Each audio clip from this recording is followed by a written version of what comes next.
የነገሯትን ፈጥና የምትሰማ የምእመናን ተስፋ አምባ መጠጊያቸው ኩክየለሽ ቅድስት ማርያም ገዳም በሰሜን ሸዋ ሀገረ ስብከት ከደብረ ብርሃን ከተማ በስተሰሜን ምስራቅ 5 ኪሎ ሜትር ርቀት ላይ ትገኛለች።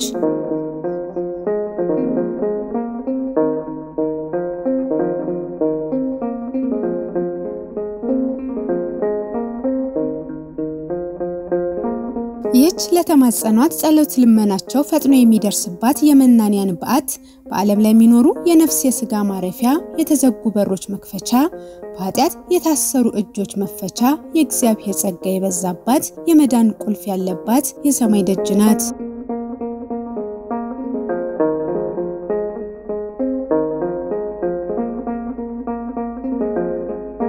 በቅጽሯ ተገኝተው ቢማጸኗት የልባቸውን መሻት ይፈጸምላቸው ዘንድ ከልጇ የምህረት ቃል ኪዳን የተሰጣት የብርሃን እናቱ ድንግል ማርያም ይህችን ስፍራ አትለያትም።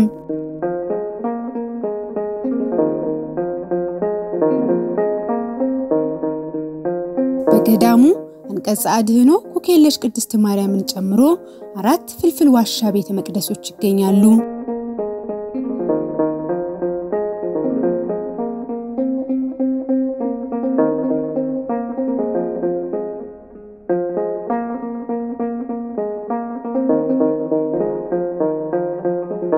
የቸርነት ስራው ይገለጥባቸው ዘንድ ሽተው በተስፋው ጸንተው የኖሩት ኋላም በእርጅና ዘመናቸው ለበረከት ለቅድስና ስራ የተጠሩት አባ ኃይለ ጊዮርጊስ የገዳማ መመስረት ምክንያት ይሆኑ ዘንድ አምላክ መመረጥን አደላቸው።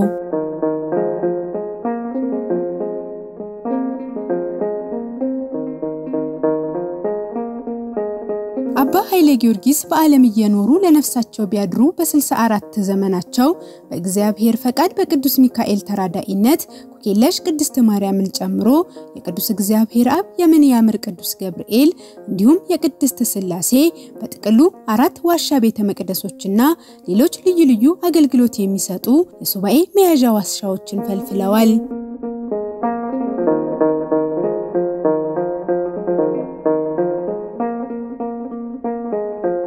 አባ ኃይለ ጊዮርጊስ በልባቸው ቅድስናን ሽተው ከፈጣሪያቸው ተማክረው ከቅዱሳን መላእክት ተባብረው በተለይም ሊቀ መላእክት ቅዱስ ሚካኤል እየመራቸው እየረዳቸው የተጨነቁ የሚጽናኑበት ፍጹም አርምሞ ያለበት ስፍራ ከጥንታዊው ሳሪያ ደብረ ምህረት ቅዱስ ሚካኤል ቤተክርስቲያን ግርጌ አኖሩ።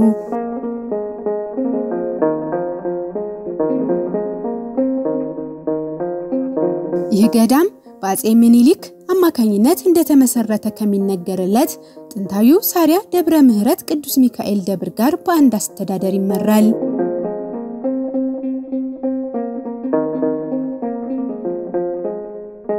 ታዲያ ዛሬ ይህ የበረከት አምባ በዋሻዎቹ ላይ የመናድ አደጋና ስጋትም እንዳለበት ሰምተናል። የሰማነውን አይተን ለዓለም ለማሳየት መፍትሄም ለማመላከት ማልደን ወደዛው አቅንተናል።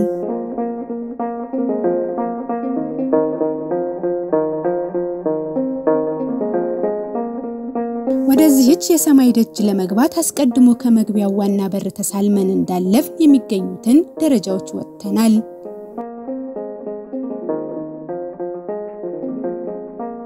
የቆምንባት ስፍራ የተቀደሰች ናትና የእግሮቻችንን ጫማ አውልቀን ከመግቢያው ትተን ከገዳሙ አስተዳዳሪ አባ ሙሴ ጋር ቁልቁል በረድፍ የተደረደሩትን ደረጃዎች መውረድ ጀመርን። አባ ሙሴ ስለ ገዳሙ አመሰራረት እንዲሁም ዋሻ አብያተ ክርስቲያናቱን ስለፈለፈሉት አባት አባ ኃይለ ጊዮርጊስ ጽናት ስለ ሂደቱም ታሪክ ጠቅሰው እያስረዱን አንድም ስፍራው ለመንፈስ የሚሰጠውን ደስታ ለነፍስ የሚያጎናጽፈውን ሐሴት እያደነቅን ዘልቀናል። ዛቲ እቲ ሆህታ ለሰማይ እቺ የሰማይ ደጅ ናት ይላል ኦሪት ዘፍጥረት ማለት ነው። ያዕቆብ የተናገረው ቃል ነው። እንግዲህ ይሄ ሰማይ ደጅ ሆነችው ቅድስተ ቅዱሳን ድንግል ማርያም አንቀጸ አድኅኖ ኩክልሽ ማርያም የመግቢያው በሩ ይሄ ነው። እዚህ ጋር ማንኛውም ኦርቶዶክሳዊ ወደ ገዳሙ ሲመጣ ጫማ አውልቆ አለባበሱን አስተካክሎ ከዚህ በታች ወዳሉት አራቱ ፍልፍል ቤተ መቅደሶች ይወርዳል ማለት ነው። ይሄ ሰማይ ደጅ ሆነው መላእክት ሲወጡበት ሲወርዱበት የሰው ልጅ መጥቶ በጆሮ የሰማውን ባይኑ የሚያይበት የፈውስ ቦታ እነዚህ አራቱ ቤተ መቅደሶች ፍልፍል ዋሻዎቹ የተሰሩት በአባ ኃይለ ጊዮርጊስ ነው። እሳቸው የትውልድ ቦታቸው ቡልጋ ነው። ጥበብ ተገልጦላቸው ኃይል ተሰጥቷቸው አብያተ ክርስቲያናቱን የፈለፈሉት ለአገልግሎትም ያበቁት እጆች ምንኛ የተባረኩ ናቸው። እንግዲህ ዋሻ የፈለፈሉ አባ ኃይለ ጊዮርጊስ ዳርጌ ይባላሉ። ከኔ ጋር የተገናኘነው በ61 ዓመተ ምህረት ነው። እንደቀሰስኩ ነው የተገናኘነው እና አብረን ሲመጡ ቀበላቸዋለሁ፣ ሲሄዱ ሸኛቸዋለሁ። ቤት ያርፋሉ። አሹቅ በልተው ወደ ማዳናቸው ሸኛቸዋለሁ።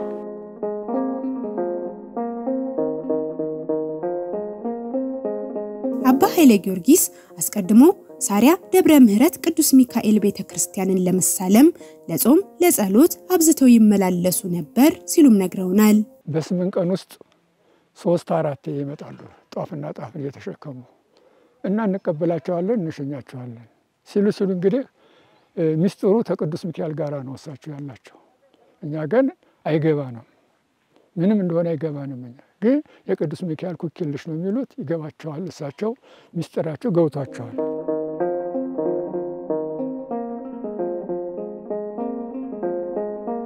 በእግዚአብሔር ፈቃድ መጀመሪያ የተፈለፈለው ቤተ መቅደስ የቅዱስ እግዚአብሔር አብ ሲሆን በ1972 ዓመተ ምህረት ተጀምሮ በ1976 ዓመተ ምህረት በመጠናቀቅ በቀድሞ የሰሜን ሸዋ ሀገረ ስብከት ደገኛው ሊቀ ጳጳስ ብፁዕ አቡነ ኤፍሬም ተባርኮ ተቀድሶበታል።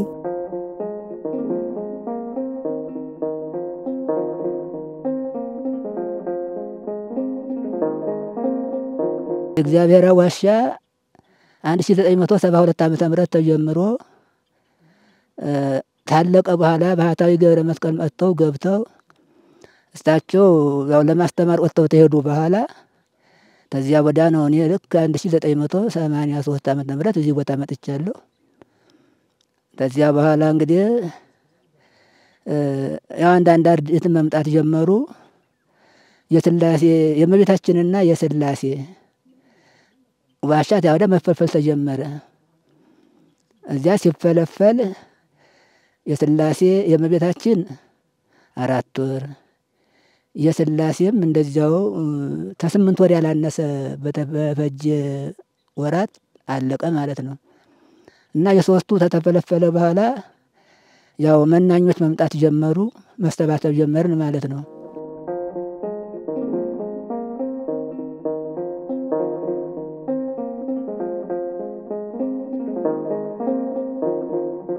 አባታችን ኃይለ ጊዮርጊስ ሲጀምሩ በእግዚአብሔር ትእዛዝ ነው የጀመሩት። ቅዱስ ሚካኤል ከእግዚአብሔር ያው ተልኮ መጥቶ ራእይ እንዳሳያቸውና እንደጀመሩ ቃል ኪዳንም እንዳለው ተናግረዋል እሳቸው ማለት ነው። እና ያን አድርገው ጀምሮታል። እግዚአብሔርንም እንዲቀጥላል የእመቤታችንም የሥላሴም እንደዚያው ቀጠለ ማለት ነው። ከዚያ ያው እግዚአብሔር ሰውን ለማዳን ምክንያት አለውና መናኞች ተበስተው ጀመሩ። ሁላችንም ተሰባሰብን። አሁን እንግዲህ ተሰባሰብን በኋላ እንደ ገዳም ስርዓት ቤተ እግዚአብሔር መቅዳት ተጀመረ። ዳቤ መቆነን ተጀመረ። ያው እስካሁን አለው ጊዜ ደርሰናል ማለት ነው።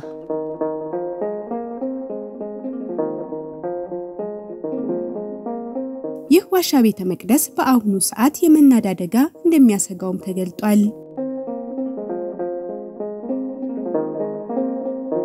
ይሄኛው ደግሞ ቅድም ካነሳናቸው ከአራቱ ፍልፍል አብያተ ክርስቲያናት አንዱ የሆነው እግዚአብሔር አብ ቤተ መቅደስ ነው። መጀመሪያ ጊዜ አባታችን አባ ኃይለ ጊዮርጊስ የፈለፈሉት የመጀመሪያው ቤተ መቅደስ እግዚአብሔር አብ ነው ማለት ነው። ከአራቱ ቤተ መቅደሶች አንዱ የሆነው የእግዚአብሔር አብ ቤተ መቅደስ ነው። በዚህም በመግቢያው አካባቢ ላይ ትንሽ የተፈጥሮ አደጋ ገጥሞታል እንዲህ መዞሪያው ላይ። እሱንም እንግዲህ በጋቢውንም ለማሰር ታስቧል ከተቻለ በግንባታ።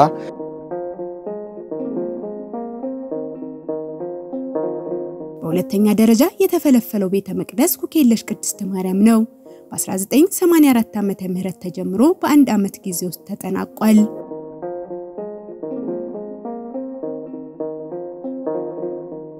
ይሄ ቤተ መቅደስ በጣም ከእግዚአብሔር አብ ቀጥሎ ጻርቃኔ ሄደው በገቡት ሱባኤ መመሪያነት ከወላዲተ አምላክ ተቀብለው መጥተው አባታችን አባ ኃይለ ጊዮርጊስ የሰሩት ቤተ መቅደስ ነውና እዚህ ጋርም እዚህ አካባቢ ላይ ማፍሰስ ጀምሯል። ያው እንደ ቅድም እንዳነሳ ነው ይሄም ከላይ የማጽዳትና ዋሻውን ዘመን ተሻጋሪ ለትውልድ ለማስረከብ የፈውስ ቦታ ከመሆኑ ማሻገር ሀብትና ቅርስም ስለሆነ ከላይ ያሉ ዛፎችን በአግባቡ በባለሙያ ተጠንቶ ተነስቶ ዋሻው አደጋ እንዳይደርስበት ለመከላከል ሁሉም የበኩሉን አስተዋጽኦ እንዲያደርግ ቤተክርስቲያኒቱ ስም አደራ ማለት ፈልጋለሁ።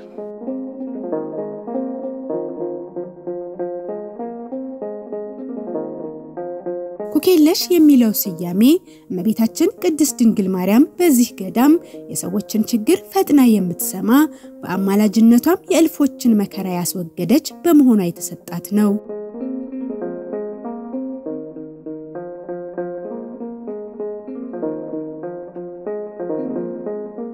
እዚህ መጥቶ የተማጸነ እዚህ መጥቶ እመቤታችን የለለም እዚህ መጥቶ የተሳለ ያው ልጅ የሌለው ልጅ ስራ የሌለው ስራ ነው ይሄ ቦታ የሚሰጠው። ምንም ጥርጥር የለም። የሚጠራጠር ሰው አይጸድቅም ይላሉ ራሳቸው ሲናገሩ። እዚህ መጥቶ የተሳለመ የተማጸነ እኮ እመቤታችን ያበደው ከአስመራ መጥቶ ታስሮ እሳቸው መቁጠሪያቸውን ይዘው ተቀምጠው እኔ እዚሁ ተረኛ ነበርኩ በያ በመቁጠሪያው ጀርባውን ሲመጡት የታሰረው ተፈቶ ሲሄድ አውቃለሁ። ኩክየለሽ ቅድስት ድንግል ማርያም ገዳም በተለይም ልጅ አጥተው በመካንነት የተቸገሩትን የለመኗትን የምታስብ መካኒቷን ወላድ የምታደርግ እንደሆነችም አብዝቶ ይነገርላታል።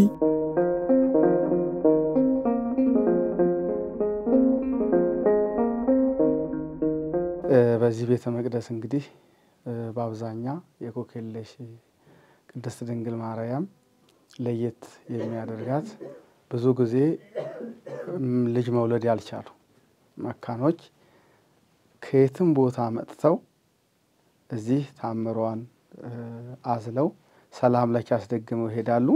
እዚህ መጥተው ሰላም ለኪ አስደግመው ታምሯን አዝለው ከሄዱ የማይወልዱ መካኖች የሉ። በቀን ክርስትና ይነሳል እዚህ ዋሻ።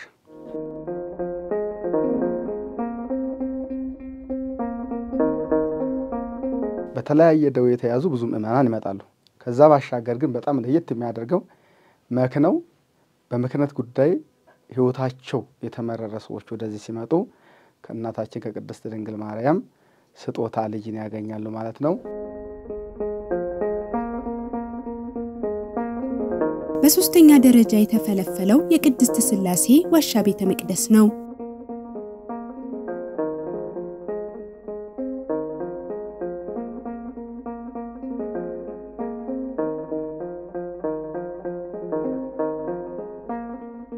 ከኩክየለሽ ቅድስት ማርያም ጋር በ1984 ዓመተ ምህረት ተጀምሮ በአንድ ዓመት ውስጥ ተጠናቋል።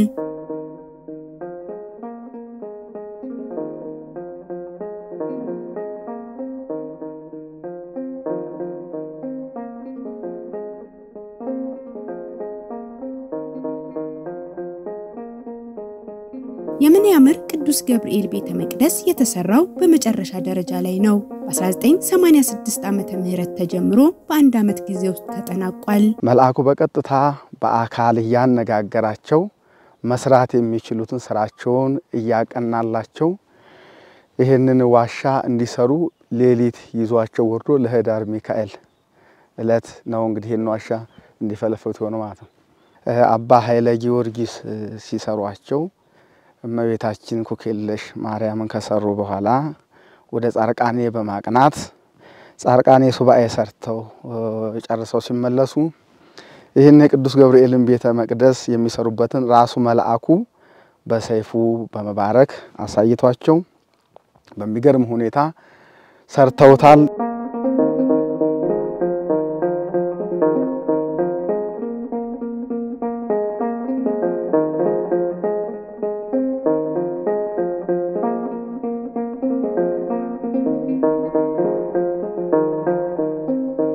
በዚህ ቤተ መቅደስ ውስጥ ባሉት 3 አምዶች ስር በእያንዳንዳቸው ጠበል ፈልቆ ይታያል።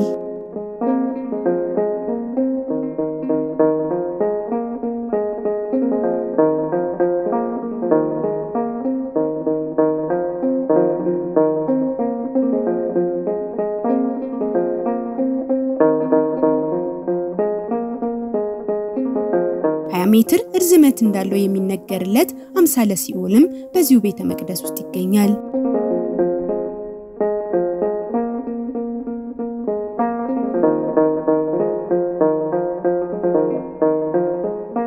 ከዚሁ ቤተ መቅደስ ቀጥሎ የሚገኘው የሱባኤ ዋሻ ነው። በአሁኑ ሰዓት የመናድ አደጋም ደርሶበታል።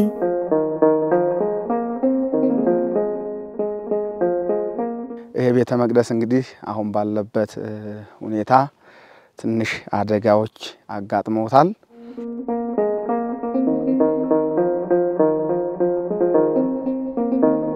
ይሄንን በሰማው ጊዜ አለቀስኩ፣ መሪርን ማለም አነባሁ። የአባቶቼ ቅጽር መፍረሱን ስሰማ እጅግ አርጌ ያለቀስኩ ይላል ነህምያ መጽሐፈ ነህምያ ምዕራፍ 1 ቁጥር 4 ላይና በጣም የሚያስለቅስ ነው። እንደ ኦርቶዶክሳዊነት የሚያሳዝን ነው።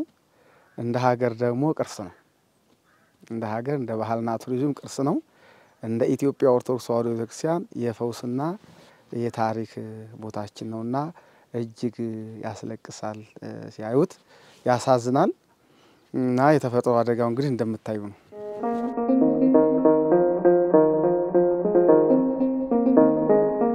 በምን ያምር ቅዱስ ገብርኤል የተከሰተው በሌሎችም ሊከሰት የስጋት ምልክቶች የተስተዋሉበት ተፈጥሯዊ የመናድ አደጋ ምክንያቱ የክረምት ዝናብና በተራራው ላይ የሚገኙት ዛፎች ስር ሊሆን እንደሚችል መላምቶች አሉ።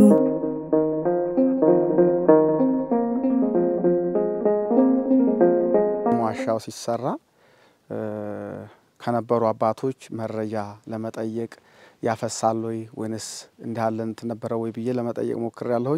ምንም አይነት ዋሻው እንደማያፈስ ንጹህ እንደነበረ ነገሩኝ። ይሄን እንግዲህ አደጋ ያመጣው በ2016 ትንሽ ከርምቱም ከበድ ብሎ ነበር። ከዛ ባሻገር ግን በዋሻው ላይ የበቀሉ ዛፎች ናቸው። የዛፎቹ ስር ጣልቆ በመግባት ዋሻው ደግሞ ባህ ነገር ነው። ድንጋዩ በጣም ስርን የመቃወም እንትን የለውም ይቀበላልና እነዚያ ስሮቹ ከላይ ያለውን የውሃ እንትን ይዘው በመምጣት ወደ ውስጥ በማስረግ ድንጋዩን እንዲላቀቅ በማድረግ አደጋው እንዲፈጠር ሆኗል ማለት ነው። የአደጋውን ሁነኛ መነሻ ለማወቅ እንዲሁም ዘላቂ መፍትሄ ለመስጠት ከዘርፉ ባለሙያና ከሚመለከታቸው አካላት ጋር በመተባበር ጥናት እየተደረገ ነው ይላሉ። እንግዲህ እንደ ባለሙያዎች አምጥተን ለማሳየት ሞክረናል። የባህልና ቱሪዝም ባለሙያዎችም መጥተው አይተውታል።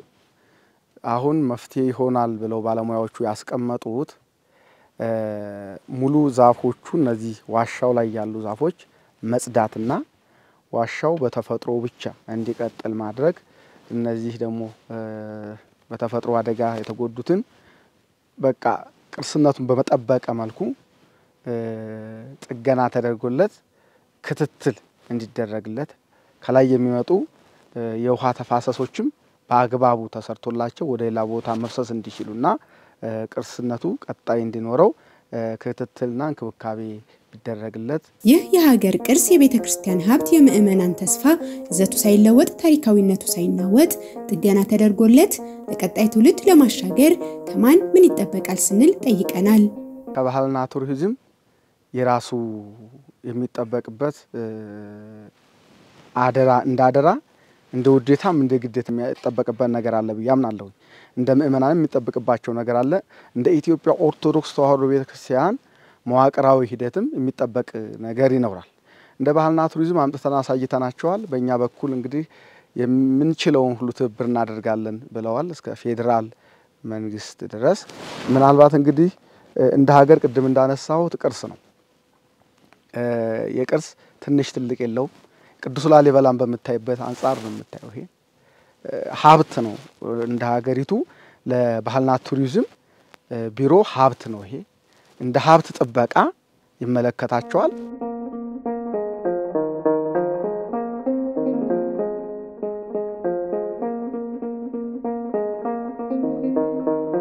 እንደ ኢትዮጵያ ኦርቶዶክስ ተዋሕዶ ቤተክርስቲያን አማኞች ከሀገር እስከ ሀገር ውጪ የሚኖሩ ይህንን የአቡ ቀለምሲስ ሚዲያ የሚከታተሉ ባለሀብቶች በሀብት ባለ እውቀቶች አሁን ደጋግመን እዚህ ዘናቸው የመጣ ነው ኢንጂነሮች ነበሩ ከውጭ ሁሉ ከእንግሊዝ የመጡ ከውጭ የመጡ አንዲት ልጅ ነበረች ሁለት አረጋ የምትባል ልጅ የሷ ጓደኞቿ ይዛ መጣ ለማጥናት ሞክረዋል ከባህል ቱሪዝም ጋር በጋራ አይተነዋል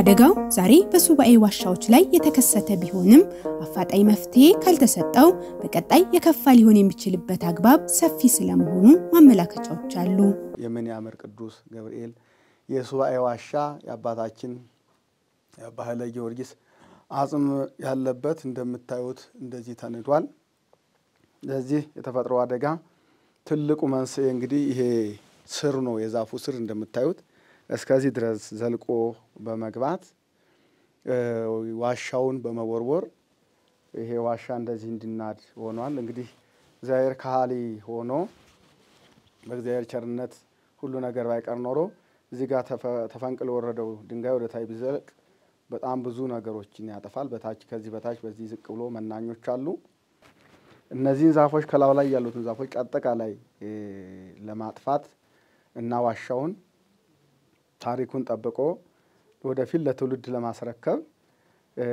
ስለታቀደ ባለሙያዎች በአቅማቸው በሚችሉት አቅም ይሄንን ቤተ መቅደስ ለመንከባከብ ይሄን ፍልፍል ዋሻ የሚገባውን ነገር ለማድረግ በሙያ እንድትረዱን አደራ እንላለን የገዳሙ መስራች አባ ኃይለ ጊዮርጊስ እግዚአብሔር ፈቅዶላቸው በብዙ ፈተና መካከል ረሃብንና ጥምን መከራን ሁሉ ታግሰው በመቃብር ቤት እያደሩ ሰርተው ለኛ ያቆዩንን ታሪክ ለመጠበቅ ለመንከባከብ ኃላፊነት እንዳለብንም ተገልጧል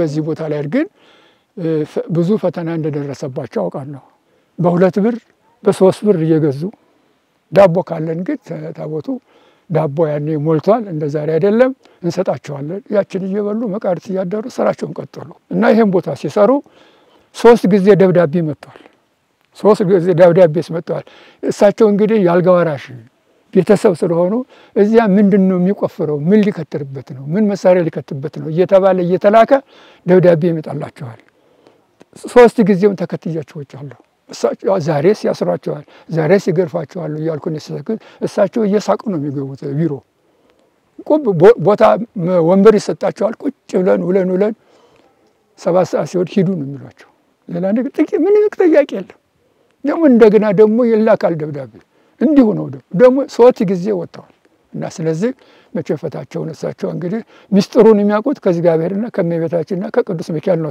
እሳቸው ሚስጥር እና ሲሉስ እንግዲህ ይሄን ታወት ይሄን ዋሻ በድንብር ሁኔታ አስፈጽመዋል ያን ጊዜ በ5 ዓመት ጊዜ ሲርባቸው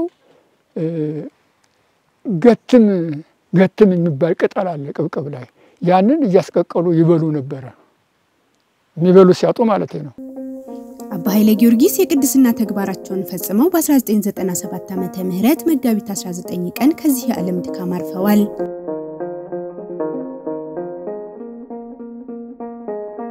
አጽማቸውም በገዳሙ ውስጥ በሚገኘው የጸሎት በዓታቸው በክብር ተቀምጧል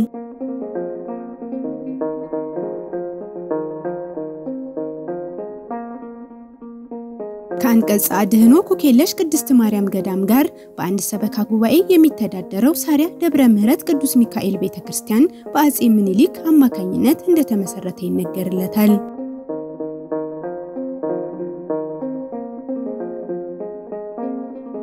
ይሄ ቤተክርስቲያን እጅግ ብዙ ዘመናትን ያስቆጠረ ቀዳማዊ ነው በአጼ ምኒልክ ዘመነ መንግስት ቤተክርስቲያኑ እንደተተከለ ይነገራል ይሄ ሳሪያ ደብረ ምህረት ቅዱስ ሚካኤል እዚህ ያለ ነው ግራዝማች አባ ኃይለ ጊዮርጊስ ማለት ነው ቅዱስ ሚካኤል ሲሳለው መጥተው እዚህ ከቅዱስ ሚካኤል ካደረገላቸው ድንቅ ስራ ከተአምራቱ ኃያልነትና ከቦታው ፍቅር የተነሳ ወደዚህ ቦታ ደጋግሞ በመምጣት መልአኩ መሪ ሆኗቸው ቅድም ያየነውን ውቅር አብያተ ክርስቲያናት ፈልፍለው ሰርተዋል ማለት ነው።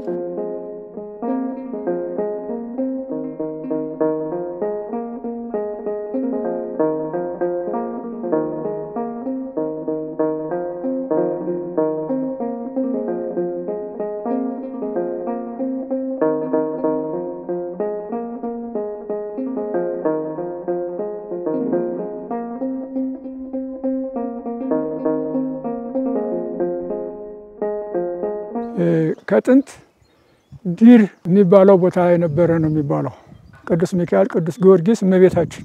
አሁን ዲር የተባለበት ቦታ ደግሞ እንደገና ደግሞ ማርገጃ የሚባል ቦታ ደግሞ አወረዱት።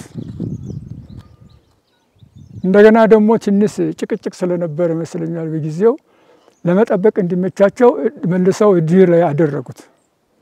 መውጫዋ ዲር ቦታ ዲር የተባለው መውጫዋ ትንሽ 1 ሜትር ነው የምትሆነው። በደረጃ በድንጋይ ነው የምትወጣው። እኔ ራሴ ወጥቼ አይቼዋለሁ። መሰረቱን ሁሉ አይቼዋለሁ። እኔ ከኛ ዋሻ ተፈለፈሉት አባት ጋር ከዛ እንደገና ጥግ አደረጉት። እዛ ያው እንግዲህ ከኖረ በኋላ አጼ ምኒልክ እዚህ ቤተ መንግስት በነበሩት ጊዜ ቤተሰብ ሲሞታቸው ይዘው ይመጣሉ ይባላል። እሳቸው ግራር አለች እዚህ ይቀመጣሉ። ቤተሰባቸው አስከሬን ይዞ ይወርዳል። እዛ ሲቀበር እንግዲህ ያው ሲቀበር እንግዲህ አዋጅ ሁሉም ተነስቶ ውጉ የለም። እሳቸውም እዛ ሲቀበር ቆም ይላሉ ይባላል እዚህ ቦታ ላይ እና ሲል እችን ታቦት አውጧት ብለው ሻለቃውን አዘዙ። የዚህ ሻለቃ ማለት ነው እንግዲህ አዘዙ። ያው እሳቸው ባዘዙት መሰረት ሻለቃ አውጥቶ ይሄ መንግስት መሬት ነው እዚህ ላይ ሲያስቀምጥ ያው እንግዲህ ሻለቃው የልፍቻቸውን ሰጡ ነው የሚባለው። ይሄ እንግዲህ እሳቸው ነው ያው እንግዲህ እየታደሰ ወደ 3 እኚህም አባት ዋሻ የፈለፈሉት አንድ ጊዜ በራሳቸው ኪሳራ ቀጥለው ደግሞ በሰበካው ጉባኤው ያው ተከብራ ትኖራለች እቺ ቦታ ማለት ነው።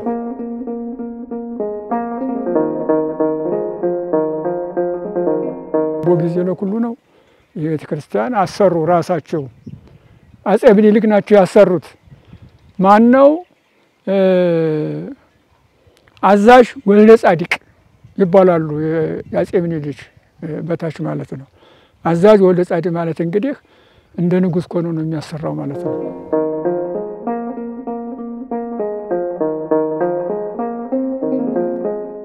ይህ ደብር ከቀደምትነቱም የተነሳ እድሜ ጠገብ ታሪክ ይመዘዝለታል። የደብረ ስላሴ ኳስ ሜዳ የሚባለው ላይ ማርያም ነበረች ነው የሚሉት።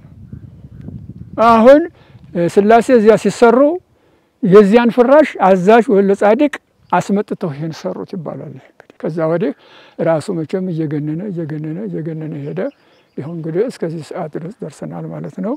አሁን የዚህ ስራ አሁን ራሱ እንኳን ጠሩን ብናየው የደብረ ስላሴ ጠርብና የዚህ ጠርብ አንድ ነው። ባህር ዛፍ አልገባበትም አንድ ነው ህንጻው ማለት ነው።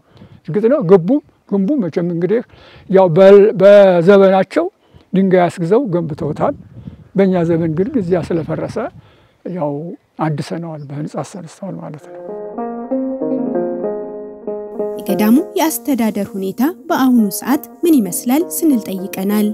በ2017 በጀት ዓመት በእነዚህ ባስቆጠራቸው ወራቶች ብዙ ልማቶችን አቅዶ በሀገረ ስብከቱ መመሪያ ሰጭነት እየተንቀሳቀሰ ይገኛል። እንግዲህ ቢያንስ ጉልህ የሆኑ ከ4 እስከ 5 የሚደርሱ እቅዶችን ይዞ ይንቀሳቀሳል። ከንጹህ ውሃ አቅርቦት አንፃርም ሰበካው እየሰራ መሆኑን ይናገራሉ። ከንጹህ ውሃ አቅርቦት ማጠር የተነሳ እታች ቅድም ያየናቸው መናንያን አባቶች ወንዝ ውስጥ እዛ ቆሻሻ መጭጣያ ውስጥ የሚወርደውን ውሃ እየቀደሙ የሚጠጡትና ይህን ችግር ለመቅረፍ ሰበካ ጉባኤ በጣም ትልቅ እንቅስቃሴ እያደረገና አካባቢው ላይ አሁን እዚህ አካባቢ ሆነ ውሃ ተቆፍሯል። ያንን ለገዳሙ ተደራሽ ለማድረግ የበኩሉን አስተዋጽኦ እያደረገ ይገኛል።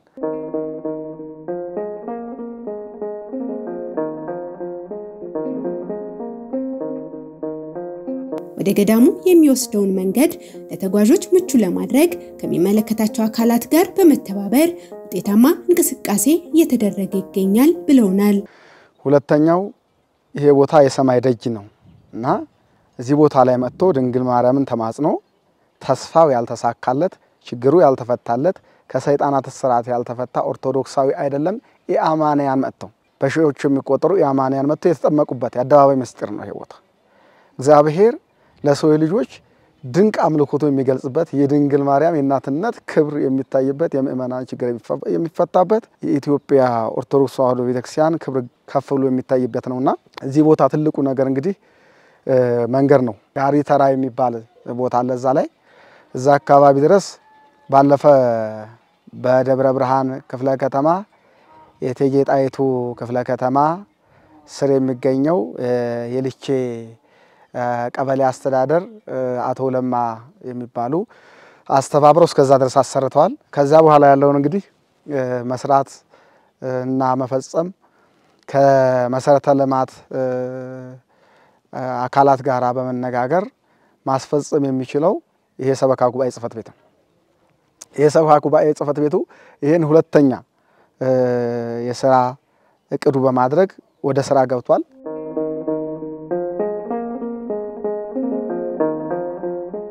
አሁን ያለው ህንጻ ቤተክርስቲያን ጠባብ በመሆኑ በቀጣይ ወቅቱን የዋጀ ሰፊ ህንጻ ቤተክርስቲያን ለማነጽም እየሰራን ነው ብለዋል።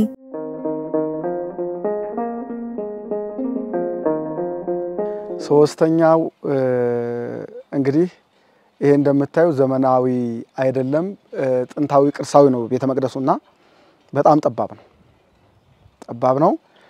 እሱም ምትክ ወይንም ተተኪ ሌላ ያስፈልገዋል የሚል ቅርታ ይዞለታል። በተለየ ትኩረት የመናድ አደጋ የደረሰበት የምንያምር ቅዱስ ገብርኤል ፍልፍል ዋሻ ቤተክርስቲያን ቀዳሚ ተግባራቸው እንደሆነም ገልጠዋል።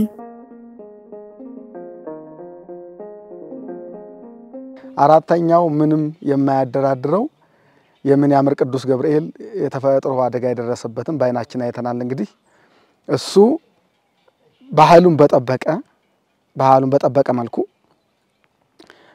ተውፊቱና ቀኖናውን በጠበቀ ከዋሻው ጋራ ተመሳሳይ የሚሆን ስሪት ያስፈልገዋል።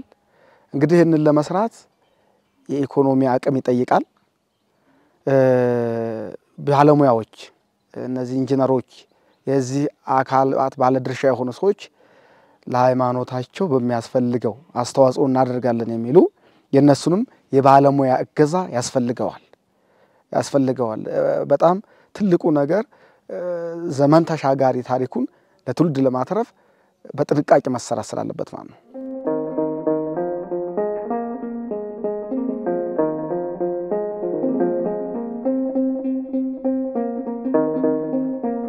ይህን ስራ ደግሞ ውጤታማ እንዲሆን ከእግዚአብሔር ጋራ በቅርበት የሚነጋገሩ አባቶቻችንም እናቶቻችንም ሁሉም ኦርቶዶክሳውያን በጸሎትም እንዳግዙን ያስፈልጋል። የቅዱስ የምንያምር ቅዱስ ገብርኤል ቤተ መቅደስ ግዴታ በዚህ ዓመት ተስተካክሎ ተሰርቶ አስፈላጊው ነገር ሁሉ ተደርጎ ማለቅ ስላለበት ይሄንን ሰበካ ጉባኤ ጽፈት ቤቱ ተቀዳሚ ተግባሩ በማድረግ እየገሰገሰበት ይገኛል። ሁሉም አካላት ወደዚህ አይናቸውን እንዲያቀኑ በዚሁ አጋጣሚ አደራ ማለት እፈልጋለሁ።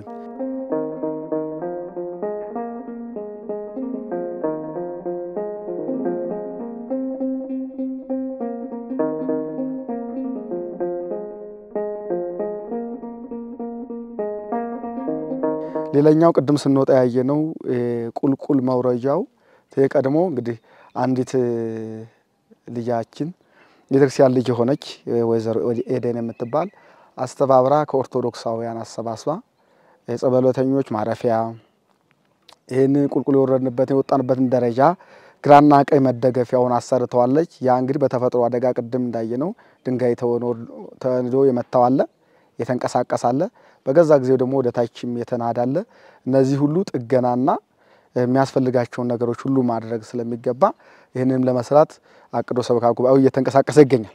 ሌላ አምስተኛው የተፈጥሮ አደጋን ለመከላከል የውሃ ፍሳሾችን በቦታቸው ማፍሰስ ነው። ይሄን በተመለከተ ከዚህ የተኛው ከተራራው ወደ ዋሻው የሚፈሱ የውሃ ፍሳሾችን በአግባቡ ለመስራት የባለሙያ ጥናት አካሄደናል። በዚህም ላይ አሁንም ባለሙያዎች ትብብር እንዲያደርጉ ቤተክርስቲያኑ ስም መጠየቅ እፈልጋለሁ።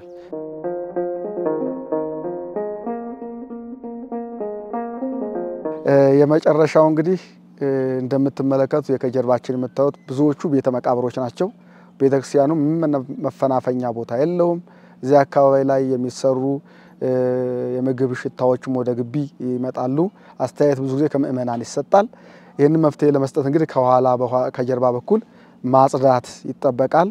ይሄን ለማድረግ እዚህ አካባቢ ላረፉ የአባቶቻችን የከበረ አጽማቸውና የእናቶቻችን የከበረ አጽማቸውን ለማንሳት የተለያዩ የመቃብር ቦታዎች ያስፈልጉናል።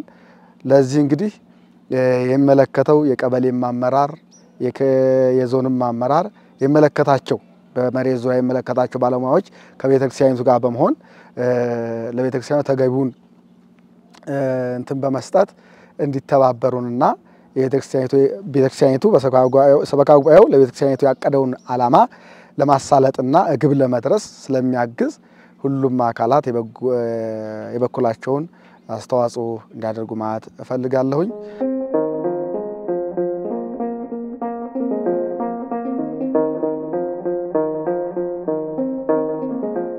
የገዳሙ ተግባር ቤት ለአገልግሎት በቂና ምቹ ያልሆነ ጣሪያው የሚያፈስ በመሆኑ የተሻለ መገንባት አስፈላጊ እንደሆነ አምነናል፣ እንቅስቃሴም ጀምረናል ይላሉ።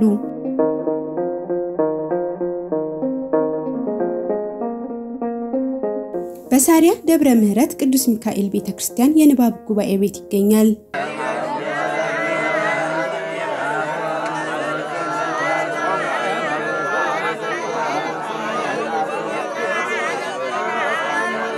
በዚህ ደቀ መዛሙርት በተጎሳቆለ አኗኗር በመራብ መጠማት ጠላት የማይሰርቀው ብል የማያበላሸው ሰማያዊ ሀብትን ዕውቀትን ይሸምታሉ።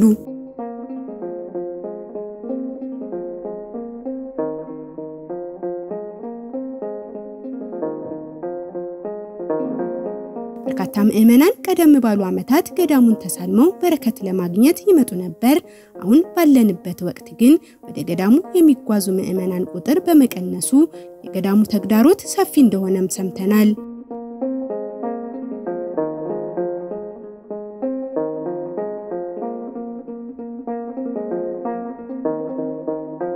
ምእመናን በብዛት እየመጡ ነበር በፊት።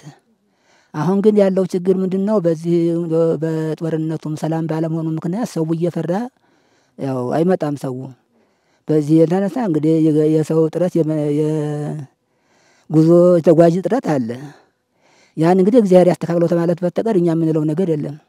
ዛሬም እንደቀድሞው ወደ ገዳሙ ተጉዘው ክብረ በዓላትን ለማክበርና ጎብኝተው በረከትን ማግኘት ለሚሹ ዘወትር የገዳሙን አገልግሎት እንደሚያገኙም ተገልጧል። ገዳሙ በልዩ ልዩ ልማት ራሱን ይችል ዘንድ መነኮሳት ከጸሎት ባሻገር በሽመናና በግብርና እንዲሁም በልዩ ልዩ የልማት ስራዎች እንዲሳተፉ ጥረት እየተደረገ ይገኛል ይላሉ።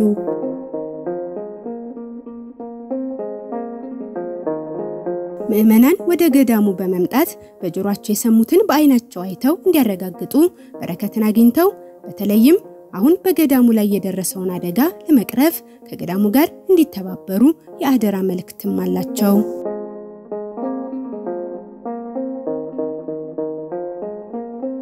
የመናድ አደጋ ደርሶበታል ይታወቃል። እና ያንን እንግዲህ ሁላችንም እኛም በጸሎት ዓለማውያንም ባላቸው በገንዘብ እርዳታ ቦታውን መገንባት እንደሚያስፈልግ ነው ቃሌን የማስተላልፈው። ሁላችንም ባለን እርዳታ እንግዲህ እግዚአብሔር መጽሐፍን እንደሚያዘው ዓለማውያን በገንዘባቸው ገዳማውያን በጸሎት ይረዳሉ ይላል።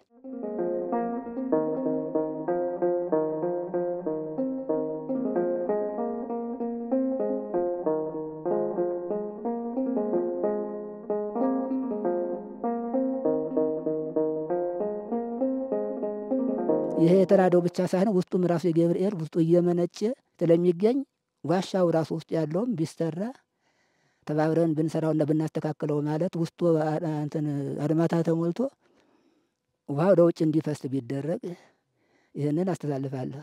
ሁሉንም የተናገርነውን ሁሉ የሚያደርግ እግዚአብሔር ነው እና ይህንን ለማድረግ ግን መጀመሪያ እኛ እርስ በርሳችን መታረቅ፣ እርስ በርሳችን ታርቀን ዓለማውያን ምህላ እኛም ጸሎት ይዘን አገራችን እግዚአብሔር ለሀገራችን ምሕረት እንዲያወርድ ብናደርግ ነው እንደው ማስተላለፈው መልእክት ማለት ነው። ሁሉንም የሚሰራ እግዚአብሔር ስለሆነ ስለዚህ መጀመሪያ ግን እርስ በርሳችን መታረቅ ያስፈልገናል፣ ፍቅር መሆን ያስፈልገናልና ከዚህ በኋላ እግዚአብሔር ይረዳናል።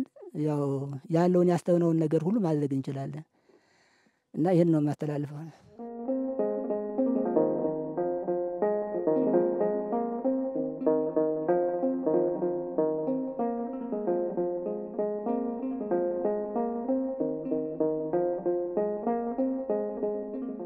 በዚህ ሚዲያ የሚከታተሉ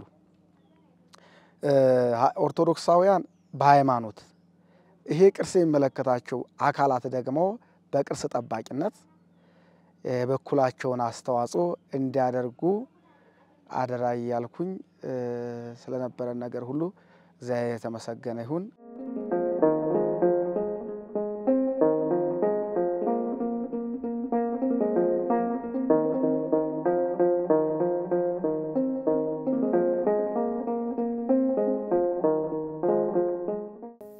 አባቶቻችን በጾም በጸሎት በብዙ ፈተና መካከል ያለፉ ለበረከት ያቆዩልንን የቅድስና ስፍራዎች ማክበር፣ መንከባከብ፣ መጠበቅ የሁሉም ኃላፊነት ነውና በዚህ ገዳም ለደረሰው አደጋ ፈጥነን በመድረስ የሚጠበቀውን ለማድረግ ሁላችንም የድርሻችንን እንወጣ ዘንድ ይገባል መልእክታችን ነው።